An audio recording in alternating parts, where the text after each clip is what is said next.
ઘરમાં થોડી એવી બ્રેડ વધી છે અને ઇન્સ્ટન્ટ કંઈક ચટપટું ગરમા-ગરમ નાસ્તામાં બનાવવું હોય ને, તો આ છે ઇન્સ્ટન્ટ બ્રેડના ચટપટા ભજીયા. ભજીયા ખાવાની ના પાડતા બાળકો પણ એકવાર ચાખશે ને, એટલે બનાવશો એટલા ખવાઈ જશે તેવા ખૂબ જ અલગ અને માત્ર 5 મિનિટમાં બની જતા ઇન્સ્ટન્ટ બ્રેડના ચટપટા ભજીયા બનાવવા માટે શરૂઆત વેજીટેબલના કટિંગથી કરીએ. તો અહીં મેં એક કેપ્સિકમ લીધું છે. થોડું મોટું કેપ્સિકમ છે ને, એટલે આ કેપ્સિકમમાંથી હું અડધા કેપ્સિકમનો યુઝ કરીશ. ટુકડો કરી અડધું કેપ્સિકમ લઈ અને તેના આવા મીડિયમ ટુકડામાં કટ કરી લેવાના છે. બને એટલા મીડિયમથી નાની સાઈઝના ટુકડા કરવાના. અહીં જુઓ, આ રીતે કેપ્સિકમના ટુકડા થઈ ગયા છે. તો તેની સાથે એક મીડિયમ સાઈઝની ડુંગળી લેવાની. આ ડુંગળીની પણ ઉપરની ડ્રાય છાલ ઉખાડી લઈ અને એ પછી તેના પણ ટુકડા કરતા મીડિયમથી નાના ટુકડામાં કટ કરી લેવાનું છે. અહીં જો ડુંગળી ના ખાતા હોય ને, તો આ ભજીયામાં સ્કીપ પણ કરી શકાય છે. અને બીજા પસંદગીના વેજીટેબલમાં જે પણ વેજીટેબલ ઉમેરવા હોય ને, તેના ટુકડા છે ને તે કેપ્સિકમના ટુકડા કરીએ ને એટલી જ સાઈઝના કરવાના. હવે લસણની પણ 3 થી 4 કળી કાઢી લઈશું અને એ પછી તેની સૂકી છાલ કાઢી લેવાની અને તેને પણ ઝીણા ટુકડામાં ચોપ કરી લેવાની. આજે મારે લીલું લસણ નહોતું, નહીતર અત્યારે સીઝન છે ને, તો લીલું લસણ નાખો ને તો પણ મજા આવી જશે. સાથે 2 તીખા લીલા મરચાંના પણ ઝીણા સમારી અને ટુકડા કરી લેવાના છે. હવે બહુ સહેલું છે. અહીં હવે આ ભજીયા બનાવવા માટે ઘરમાં રહેલી બ્રેડ લેવાની. બ્રાઉન બ્રેડ કે સફેદ બ્રેડ, કોઈ પણ બ્રેડ વાપરી શકાય છે. 2 બ્રેડના માપ પ્રમાણે 2 વ્યક્તિને પીરસાય ને તેટલા ભજીયા બનાવવા માટે અહીં ઊંડા બોલમાં આ 2 બ્રેડના આ રીતે હાથેથી ઝીણા ઝીણા ટુકડા કરી લેવાના છે.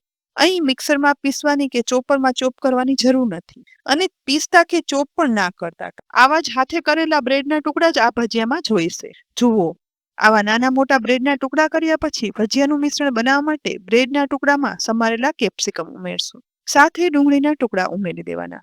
લીલા મરચાંના ટુકડા ઉમેરશું અને આદુના ટુકડા તથા સમારેલું લસણ પણ ઉમેરવાનું. અહીં બીજા વેજીટેબલ્સમાં તમે વટાણા, તુવેર, ગાજર, કોબીજ કોઈ પણ વધારે વેજીટેબલ વાપરી શકાય છે.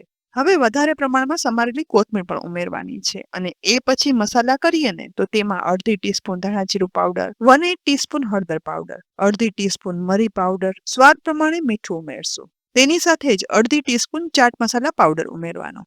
હવે સાથે અડધી ટીસ્પૂન રેડીમેડ શેઝવાન ચટણી આવે છે ને તે ઉમેરવાની અને તેની સાથે જ 1 ટીસ્પૂન ટમેટો કેચઅપ ઉમેરશો. જેથી આ ભજીયા બાળકોને આપો ને અને તે ચાખશે ને, એટલે જેટલા બનાવ્યા હશે ને તેટલા તે ખાઈ લેશે. હવે બધું જ પહેલા સ્પેચ્યુલા વડે બરાબર મિક્સ કરી લેવાનું. અહીં બધું બરાબર મિક્સ ના થતા હવે સ્પેચ્યુલા સાઈડમાં રાખી હાથ વડે જ મિક્સ કરશું.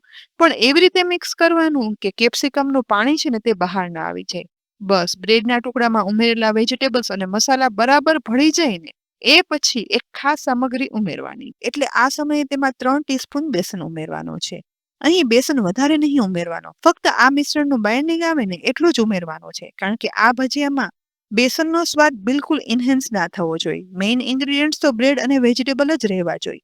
એ પ્રમાણે ધ્યાન રાખી અને બેસન ઉમેરવાનું છે. અને હા, આ ભજીયામાં ક્યાંય પણ બેકિંગ સોડાની કે તેલની જરૂર નહીં પડે. છતાં પણ એકદમ સોફ્ટ જાળીદાર આ ભજીયા બની અને તૈયાર થશે. મિશ્રણ મિક્સ કરતા થોડું એવું કોરું લાગે ને, તો અહીં માત્ર 1 થી 2 ટીસ્પૂન જેટલું જ પાણી ઉમેરવાનું અને એ પછી મિક્સ કરવાનું. જેથી આપણે ભજીયા પાડી શકીએ ને તેવું જુઓ આવું મિશ્રણ બની અને તૈયાર થઈ જશે. બહુ વધારે પતલું પણ કરવાની જરૂર નથી, કારણ કે આ ભજીયા તો ઓટોમેટિક સોફ્ટ થવાના છે. હવે આ ભજીયા પડે તેવું મિશ્રણ તૈયાર થઈ જાય ને, એટલે આપણે જેવડા પણ ભજીયા પાડવા હોય ને તેટલું આ મિશ્રણ હાથમાં લેવાનું અને મીડિયમ ફ્લેમ પર ગરમ થયેલા તેલમાં જેવડી સાઈઝના ભજીયા પાડવા હોય ને તે રીતે પાડવાના. ના બેકિંગ સોડા, ના તેલ કે ના બીજું કાંઈ. છતાં પણ આ ભજીયા છે ને એકદમ સોફ્ટ અને જાળીદાર બની અને સ્વાદમાં ચટપટા બની અને તૈયાર થશે. મારા ઘરે તો આ મેં પહેલી વખત જ બનાવ્યા ને, તો બનાવ્યા એટલા એક જ વખતમાં ખવાઈ ગયા. બસ કઢાઈમાં સમાય એટલા ભજીયા પાડ્યા પછી ગેસની મીડિયમ ટુ લો ફ્લેમ પર તેને તળાવા દેવાના છે. અહીં જરૂર પડે ને ત્યારે સાઈડ ચેન્જ કરતી જવાની. કઢાઈમાં નીચે ચીપકશે પણ નહીં અને આ રીતે તે તળાઈ તેલમાં ઉપર તરવા લાગશે.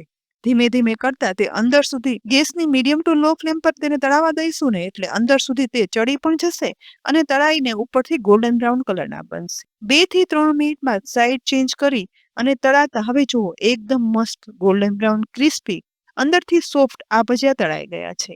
સાથે મરચાં ઉમેર્યા હતા ને એટલે તે પણ તળાઈ ગયા છે. તો આ ભજીયા સાથે મરચાં ખાવાની ખરેખર મજા આવે છે. તળાયેલા આ ભજીયાને હવે તેલમાંથી નીકાળી બીજા ધારામાં કાઢી લેવાના છે. અને એ પછી પસંદગીની કોઈ પણ ચટણી સાથે ગરમા ગરમ પીરસો ને એટલે આવી ઠંડીમાં તો આદુવાળી ચા સાથે મળી જાય એટલે ખાવાની તો ખરેખર મજા આવી જશે, એટલા મસ્ત. અને બ્રેડના આ ભજીયા બનાવવા પણ એટલા સરસ છે, માત્ર 5 થી 7 મિનિટમાં બની અને તૈયાર થઈ જશે. તો ખૂબ જ ઉપયોગી, ખૂબ જ સહેલી આ રેસીપી બનાવી ઘરમાં બધાને ખવડાવજો, ચોક્કસથી ભાવવાના જ છે.